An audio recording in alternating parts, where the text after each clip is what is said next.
I'm going to give you a run through of the process for teachers to follow to enter in their report comments at the end of a term. When you log into Adam, you may notice a notification of upcoming deadlines for reporting. In this case, I've got 3 days to get in my report comments before the term closes. This text here at the front is a link, and I could click on that to take me straight into the screen where I could enter my report comments. I'm going to take you through a slightly different route, however, and it's almost as simple. Up on the reporting tab, we have options for report comments. There are 3 ways that we can get into those, and I'm going to start off with the most obvious for most teachers is to enter report comments by teacher.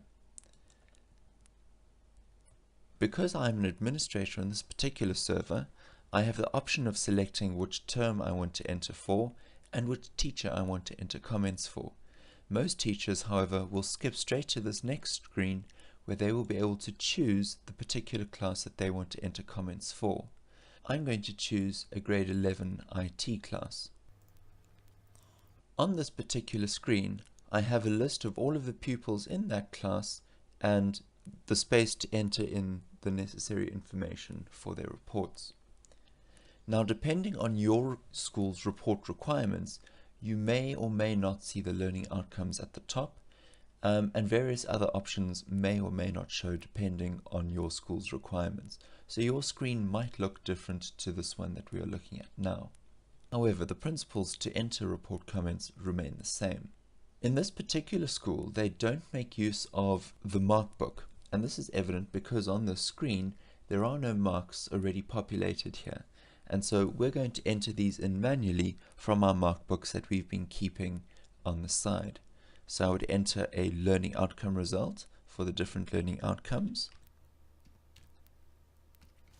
And in this particular case, you'll notice that I've consciously left out outcome number 1. That's because we didn't happen to assess that particular outcome this term. If we don't enter in anything for a particular outcome, Adam will simply ignore that when it comes to generating the report to print. And so the report will only show the 3 outcomes for which we've entered outcome results. You might also have noticed that as I entered the learning outcome, it changed from red and then to green. That's a signal to us that the server has received and stored the change that we've made. So if I were to change this 5 to a 7, for example, as I click off, you get that flash from red to green to say that the change is being sent, and in fact confirmation from the server that the change has been received. The same thing happens when we enter a term mark. And so I can enter in a term mark there, and you'll notice that it goes green once it is saved. YTD represents the year-to-date mark, and this is important if your report template shows the year-to-date mark. In this case, we're going to enter a slightly different year-to-date mark, just to illustrate that the year-to-date mark is comprises of marks other than the term 3 mark in this particular case. We then get to type in a report comment.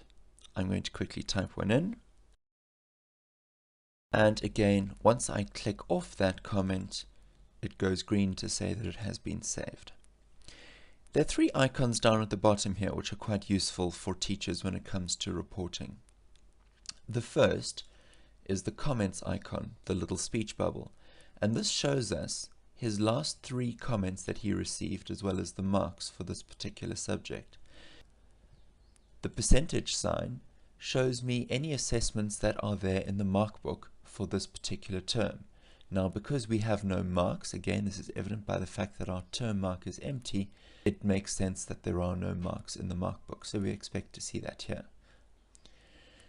The scroll at the end shows us his other report marks for his other subjects this term, and so we can see he's got 75 for IT and 65 for maths, for example, and we may want to bring that in a comment as well. This is more useful for those writing comments as grade tutors or housemasters and so on, to have an overview of his marks to be able to make a comment on that.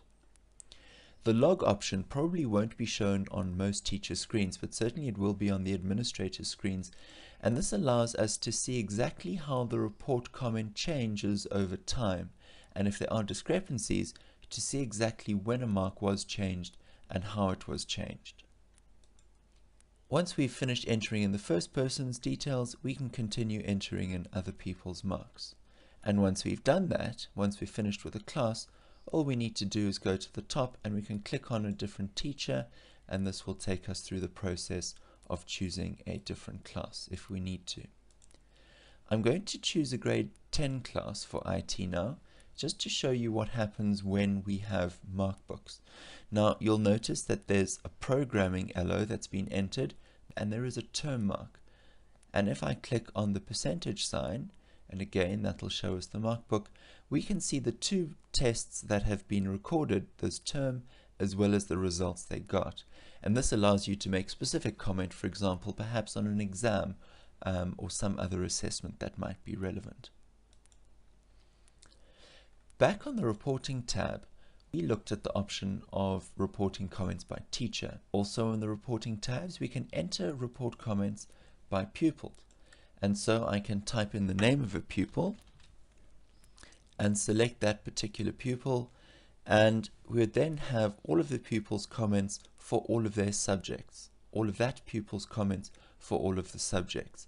And as an editor, for example, one might go in to make sure, and we could, as a homeroom teacher, for example, or a grade tutor, make a comment based on the report. Now you'll notice here I've used this abbreviation, CAPI-N. And what Adam will do when it saves it is substitute that in the database for the name of the pupil. And so if I come down to have a look at the log of this comment, you'll see that the comment actually says for Justine, whereas I entered for CAPI-N. If I come back to view this page later, so for example, go to the read-only view, come back to edit the reporting view, we'll see that that CAPI-N has been replaced completely by that name. And that, in fact, is all there really is to show teachers about entering and report comments.